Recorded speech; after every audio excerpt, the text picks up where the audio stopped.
através de pular o muro, atravessar o deserto. Você enfrenta... Caicai. No Caicai. Você tá vindo pelo deserto sem nenhum respaldo, porque você pode ser morto pelo coiote, a sua filha pode ser né? Eu não posso ficar falando muitas palavras, porque o YouTube pode cancelar, né? Pode ser forçada, você pode morrer por uma picada de cobra, de escorpião. E todo mundo corre esse risco, sabendo que pode ser um risco de morte, para atravessar e para vir morar nos Estados Unidos. E quando chega, se tem alguma política que define isso, que faz com que a pessoa siga certas regras, muitas das vezes as pessoas reclamam muito mais, porque não dá para reclamar com o coiote, né, que trouxe ela para cá, da forma como ela está sendo tratada. Mas, por o fato de ter a liberdade que tem nos Estados Unidos, é muito mais fácil fazer essa comparação. As pessoas deveriam entender isso, né? Quando a gente decide vir morar num país de forma irregular, de forma ilegal, a gente está sujeito a todas as consequências de morar nesse país dessa forma. Todo mundo que decidiu vir para cá dessa maneira sabe das consequências. E sabe que isso pode acontecer em algum momento. Porque se eu moro, a gente já falou, não quero me tornar repetitivo, mas se eu moro no Brasil, eu moro nos Estados Unidos, eu sei que o governo vai governar por um americano. Eu estou vivendo aqui, eu decidi vir para os Estados Unidos por causa das condições, da segurança que esse país me traz.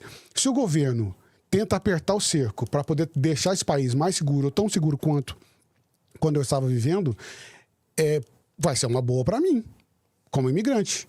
Por quê? Porque eu vou estar vivendo num país mais seguro, apesar do risco de eu ser deportado pelo fato de eu estar aqui de forma irregular.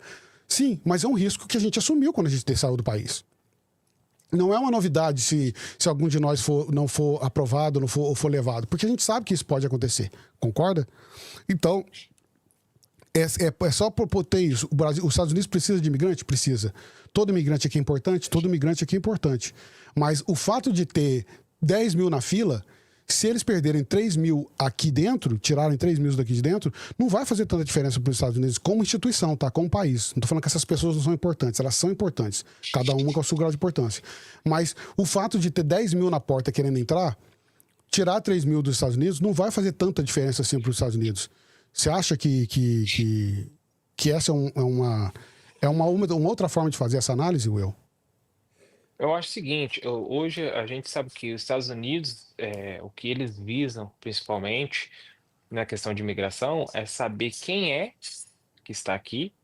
Essa regularização do imigrante legal é saber quem são e a contribuição de imposto, que a gente sabe que em todo país é imprescindível para todo governo, toda coisa pública, o recolhimento de impostos de qualquer pessoa que esteja lucrando dentro do país. Então, o controle maior é esse, é saber quem são, justamente pelo histórico que cada um tem no seu próprio país, que é uma coisa muito complicada, porque todos os países são soberanos, é impossível você recolher histórico de um cidadão do Brasil acionando o governo brasileiro para saber tudo que aquele cara fez de errado, de ilícito no seu país. É complicado.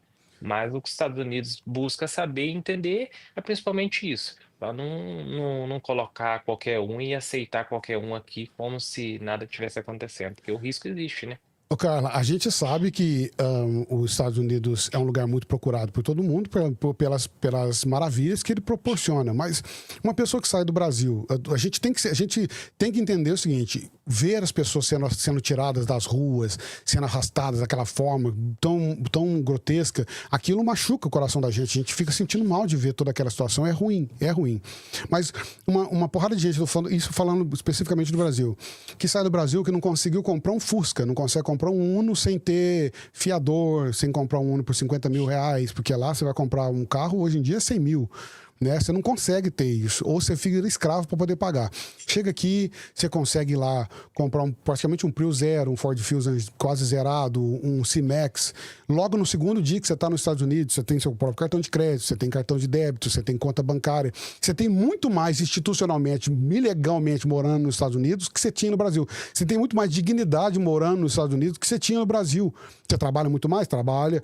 Você tem que sustentar muito mais? Sustenta. Mas você pode ir na loja com um dia do seu trabalho, ou com 2 dias do seu trabalho, comprar uma TV de 90 polegadas, coisas que você não consegue fazer no Brasil. Você pode comer coisas que você pode comer. Nós podemos comer picanha todo dia aqui. Você não pode fazer isso no Brasil. Então, chegar aqui e reclamar que os Estados Unidos é isso, que os Estados Unidos é aquilo, que precisa de mais direitos, porra, mas se você chegou aqui, você tinha dívida até no pescoço no Brasil. Aí você chega nos Estados Unidos e tem acesso a toda uma estrutura que você nunca teve no Brasil e quer reclamar de mais direitos, quais são esses direitos a mais que um imigrante deveria ter, sendo que aqui ele é tratado muito melhor, sendo ilegal, do que ele vivia no Brasil?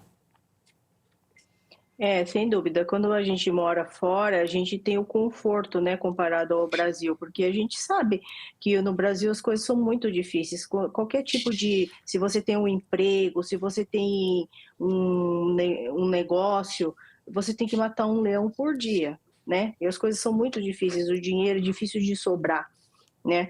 Então, também eu já morei no Japão, né?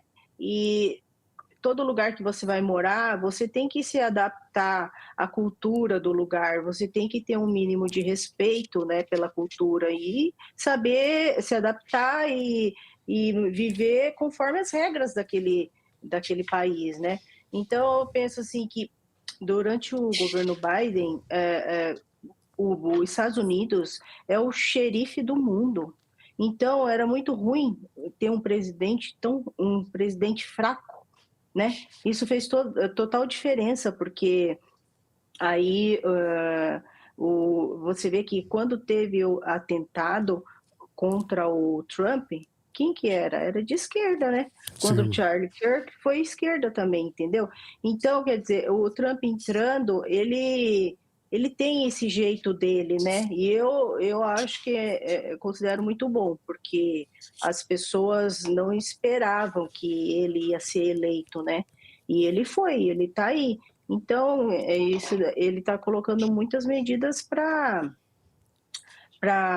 regular toda essa bagunça, toda essa zona que estava, né? Então, é assim que funciona, né? Porque a gente estava falando por exemplo, do Paraguai, né? Tem a Lupo foi para o Paraguai, muita empresa foi para o Paraguai, né? Porque os impostos lá diz que são mais baixos. E aí quando você fala assim, o Brasil tá ruim demais, a única saída é o aeroporto, né? Tem muitos brasileiros pensando em viver no Paraguai mesmo, porque o Paraguai é ali, é na fronteira, né?